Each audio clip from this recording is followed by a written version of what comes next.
If evolution is directed at mere survival, why do we recognise beauty? The sky turns gold, then violet, the Milky Way stretches out above you. From an evolutionary point of view, darkness should terrify us, and yet we get lost in the wonder of it. Why? That sense of wonder, that instinct to see meaning in the universe, mystified the philosopher Frederick Tennant. He thought it pointed beyond evolution to a much deeper truth, that the universe might not be accidental at all. Welcome to Untangled Philosophy. Today we explore whether the beauty and order of the universe, what philosophers now call the Anthropic principle, really point to God. The universe isn't simply functional, it's beautiful. But why should it be? Why did the universe explode into colour?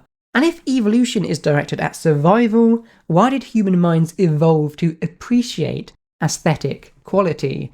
Evolution might explain why we recognise patterns or find comfort in certain environments, but not why the world is saturated with beauty, or why it resonates with us so deeply.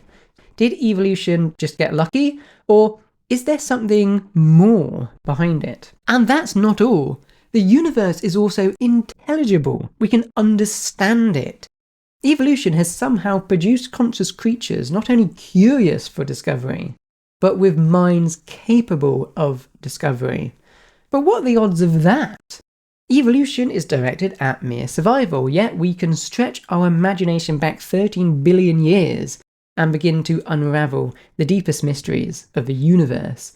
Yet, if things were only slightly different, if the physical constants that govern reality, like gravitational strength, were altered, the universe would be chaotic. There might not even be life. Why did evolution succeed in the first place? Why didn't it stall at the level of single-celled organisms?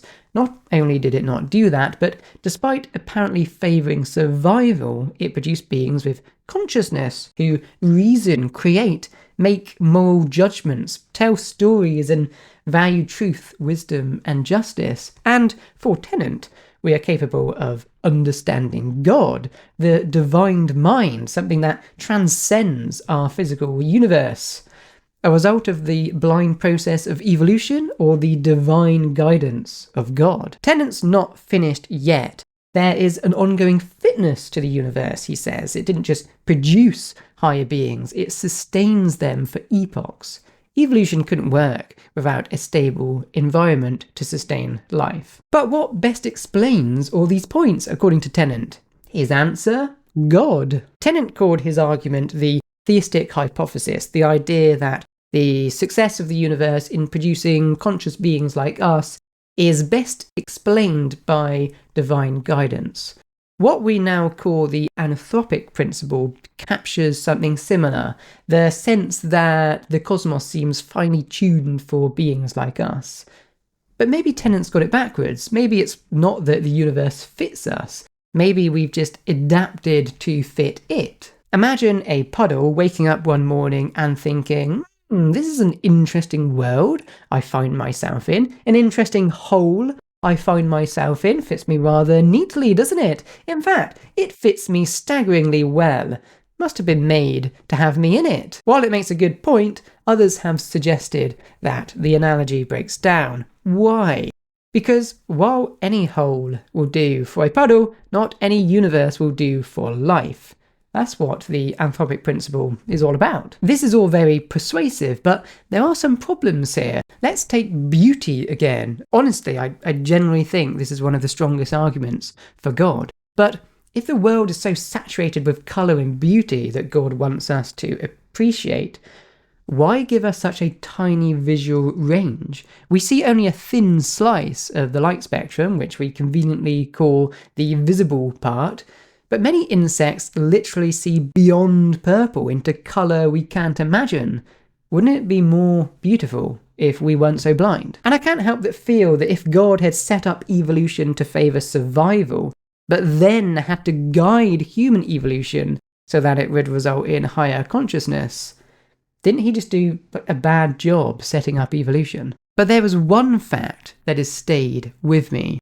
Solar eclipses are beautiful, so much so that when an eclipse occurred mid-battle between the Medes and the Lydians in 585 BC, they put their weapons down and made peace after 5 years of war. Yet, despite Jupiter's 97 moons and Saturn's 274, Earth, with its single moon, is the only place in the solar system, and perhaps beyond, that can experience the beauty of total solar eclipses. So, is the universe designed for us, or are we just the lucky byproducts of chaos? Honestly, I would love to hear your thoughts about this, so let me know below. If you enjoyed this one, subscribe for more or visit untangledphilosophy.com. Thanks for watching and see you next time.